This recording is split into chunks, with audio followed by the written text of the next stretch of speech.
Hey, welcome back, everybody. We got the first deck profile of the legendary Vanguards, and I figured we'd have to go with something that just came out in the set.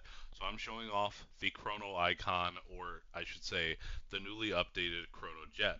So this deck has moved away from the Stride Crest that the deck set had, so we're no longer getting the big buffs to power on the front row anymore, but it feels like this deck actually still hits like decent numbers, but it's also just more consistent, which is really nice.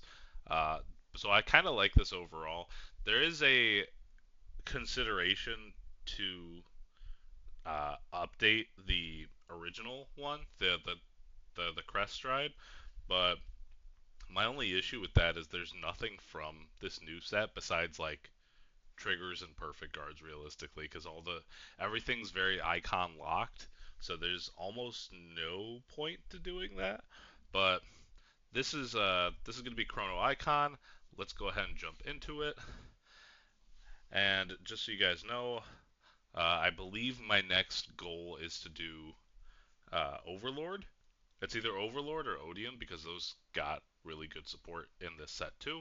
Uh, but yeah, we'll just get into it as we go. Starting with the ride line. So we have our new Chrono Dran with the Chrono icon. We have Mazer Gear Dragon. This guy's really cool, actually. Also, all the silvers look phenomenal for this deck. I got a bundle, so I was very happy with that. But so he does, when you ride him, you can show that you're on the Chrono icon from your ride deck, and then you get to draw two cards, put one card from your hand to the bottom of your deck. So right away, you're already fixing whatever's in your hand. If you open your over trigger too early, if you open too many, pretty much any triggers that you want back, just put them back. Uh, there hasn't been a time I've really put back normal units from my hand, so keep keep that in mind. His other ability only activates in the drop, and his ability is you can put him from the drop back to your ride deck face up to pretty much time leap one of your rear guards. So anything on your or any of your rear guards, shuffle it back to the deck, call a card with a grade one or higher than it, or sorry, one grade higher than it. Words. Uh, it's a really nice effect, especially because one of the discard fodders we have gets to lose grades for itself, so that's really nice. We have Smoke Gear Dragon. Smoke Gear, he has a rear guard ability, which is really cool, but you really won't ever have him on the rear guard, which is just if you're at Generation Break, he gets 5k power, 5k shield. But on when he's ridden over by the Chronojet, you get to Soul Blast 1 to grab a grade 3 card from your deck. So similar to the Stride deck sets Smoke Gear. Of course, you're always Soul Blasting this just to get it in the drop zone quicker. And then we have the brand new Chronojet. This guy is gorgeous, by the way. Oh my goodness. Uh, Silver's coming to the festival booster was like the best thing they could have done. But he has a couple abilities. So the first is he you cannot ride him if you have some a crest that isn't the energy crest. So you can't throw this in the ride deck of your stride deck set because it would be too spooky for them because then you'd have these new stride icon or these new chrono icons with the stride buff. They didn't want that, so you can't do that. When you stride on top of him, you get to for free bottom deck one of your opponent's rear guards, and couldn't uh, if you couldn't bottom deck something, you get to draw a card. The important thing about this is you have to bottom deck something, right? So like you can't if you look at your opponent's board and say like, I really don't want them to have any of those cards back. I just want to draw a card. You can't do that. You have to bottom deck something. Uh, but his last ability is really cool. It is Generation Break 2. Oh, I forgot the most important part about this guy. If you have at least one face-up card in your G zone, your front row gets +5, and if you have three or more, your front row gets +10 instead. So this is sort of to make up for losing the power, but you'll only have that specific buff during either your next stage turns or your other stride turns if you can get the conditions, which we'll talk about that. But his other ability is for every bound Chronojet you have, he gets +5. And also when he attacks, your opponent can't guard with grade 1s or higher. So that's a really cool like buff to the original because the original, was just gets +5. Your opponent can't block with the Sentinels or whatever.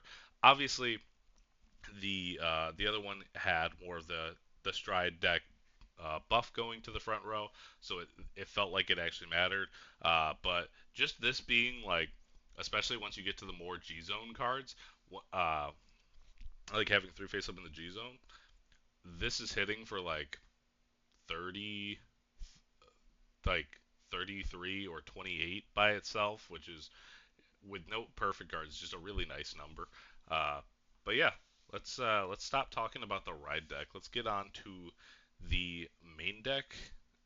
Let's see here. We got a big portion of grade ones, so we're playing 3 copies of Chronojet and 1 copy of the Primordial Heartblaze. Uh, this is really important because we're going to be binding Chronojets for one of our strides costs, so we want to play a decent number of them. I know some people like to play like 2 copies of it, but the times I play 2 copies of it, I always just miss like the second one. So I'm just like I'm gonna prepare for it and just play 3, and it'll be fine. It's been working out so far. And Primordial Heartblaze, uh, we counterblast not like super hard, but this lets us kind of like stay lower on damage. If we can afford to like block opponent stuff, we can stay lower, and it works out pretty good. So we have that. We have 4 copies of the new Bali. Bali is the card I was talking about. So when you discard it for stride, if you're on a Chrono icon, you get to call it back, and it loses 2 grades for the turn. So this becomes a grade 1. So if you want, you can use Mazer Gear to put this back and grab any grade 2 Chrono icon from your deck, which is really cool. His other ability is uh, during Generation Break, he gets +10, which is really nice. And he also is a 10k shield in non-generation break. So again, really good effect. And just rounding up the grade 3s is 2 copies of Nocturzio. So Nocturzio, the interesting thing about, or the interesting inclusion in this deck is you technically don't need it. So if you are like, hey, I don't really want to run Nocturzio, you don't have to. We get a we get a blitz order at the end of the month in the new set 15 that is a going second dream card pretty much. It gives 15k shield and a persona ticket, which is really nice. So that can easily be cut. This can easily be cut for that. It's just we need to play something in the meantime, so that is what I'm running. uh, Moving on to our grade 2s, we have 4 copies of Upstream Dragon. Bushiro loves Upstream Dragon. They love bringing this guy back, and honestly, I don't blame him. This guy's cool. So he's got a Combine Rusher effect. So when your grade 3 or greater is placed, you can Energy Blast 3 or Counter Blast 1 to bring him back if you're on the Chrono icon. And then he has the upstream ability of putting himself back to get specifically a Chrono icon, also getting +5. But the important thing is if you're on grade 3 and it's the first battle that you do this, so first battle you swing with this, you can put it back and grab a grade 1 to call to the front row instead of the back row. So that's a really cool buff to the card design. I haven't had gotten to use that because well, some games you make it there, some games you don't, but it is a really cool buff to have. We got 4 copies of Amber. For anyone that is not familiar with Steam Knight Amber, there was a time during Vanguard G format, so very many years ago, where every deck they would call it Amber clones because Amber was like the first one to have an ability like when it was boosted at Generation Break to counterblast and bot deck something, and then every other nation got it, so they were all called Amber clones. So this is the original, except it has a different effect than the original, obviously. So when this is placed on the rear guard, you get to counterblast 1 to draw 1 if you're on a Chrono icon, and if you're at grade 3 or greater, it gets +5 until end of turn. And then Generation Break, if you're on a Chrono icon, plus 5k power, 5k shield. So it's just kind of a nice little defensive card where we're okay with what's the word? We're okay not fitting like a random generic in there to, because this feels very fine. You can use it early game. Um, yeah, I don't know how to put it. This card like on paper doesn't read the best, but it like really does pull some weight in this deck, so I really like it. I'm playing one ace unit because we have a card that puts itself to soul, and every once in a while we like to grab it out of the soul. And then two copies of Tizkar. Tizkar you can bump up to more copies. I'm going to show you the card that you can cut. I just could only find two copies, so we gotta make do with what we can, right? And that is it for our grade 2s. Moving on to our grade 1s, we have 4 copies of Steam Breath Dragon. Always great to have this guy back. I love him. So if you're on a Chrono icon, he's got a couple abilities. The first is the most important one. You can discard him as any grade. So if you need Stride Fodder, this counts as Stride Fodder. But we have a card that discards different grades, which we'll get to in the G zone. Uh, so look forward to that. His other abilities, when he's placed on the rear guard, you get two different abilities that you get to apply. First is if you're on grade 3 or greater, plus 5k power till end of turn. Always really nice. Second one is Counterblast to look at top 7 for a grade 3 card added to your hand. If you did not get one, you get to countercharge.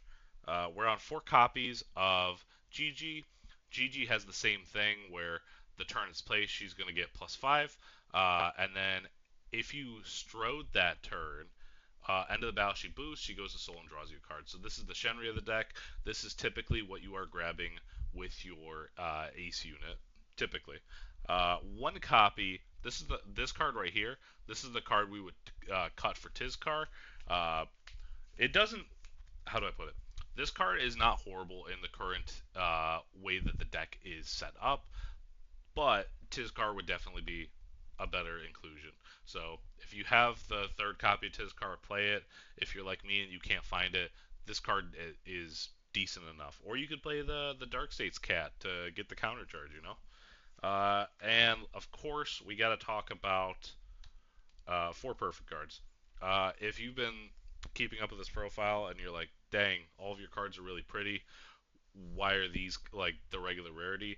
It's because I gave them to Odium. So that is actually why I bought my Dark States bundle from 50 cards, not sponsored. I bought it specifically to get the deck core, but also to get the perfect cards and triggers for Odium because I really like your Chronicle a lot. Onto our triggers, we're playing Gormageld or the World Original, whichever one you have. Giving 10k and a crit to your Vanguard for end of fight is just an insane buff to Chronojet. You could argue that like blue OT, red OT, some people like purple OT, that those are better options. I, if you flip this going first, it feels like you just win or if you flip this on your first attack, it feels like you basically just won the game. So I like having that at my disposal instead. Obviously, we are on 8 critical triggers. There's not a lot to say.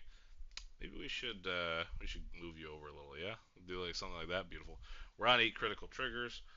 We are on 3 of the shield fronts, and we're on 4 heals. I don't think there's a lot to say about this.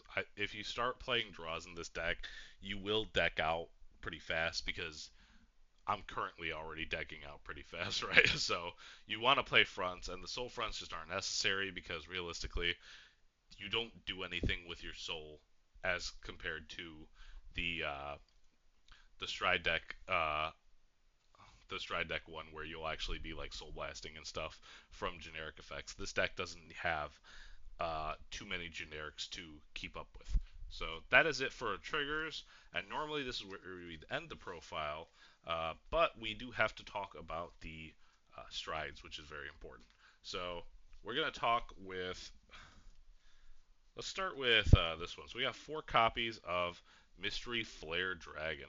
So Mystery Flare Dragon, you need a Vanguard with the Chrono icon to stride him, but basically when you once per turn, you can flip a copy or anything face up. He gives your front row +5 until the end of your opponent's next turn. Very important. So this is a 5K offensive buff and a 5K defensive buff. So this could be considered your first stride. I say that because your other stride does have a really good going first thing, uh, but you also get the ability to restand your rear guard, which is really cool when he attacks. And then end of battle that he attacks if you have five or more face up G units, or is it four? I'm pretty sure it's five. Yeah, it's five. If you have five or more face up G units, you can discard four cards with different grades to take an extra turn. So phenomenal, phenomenal ability. I do like my turn skips, right?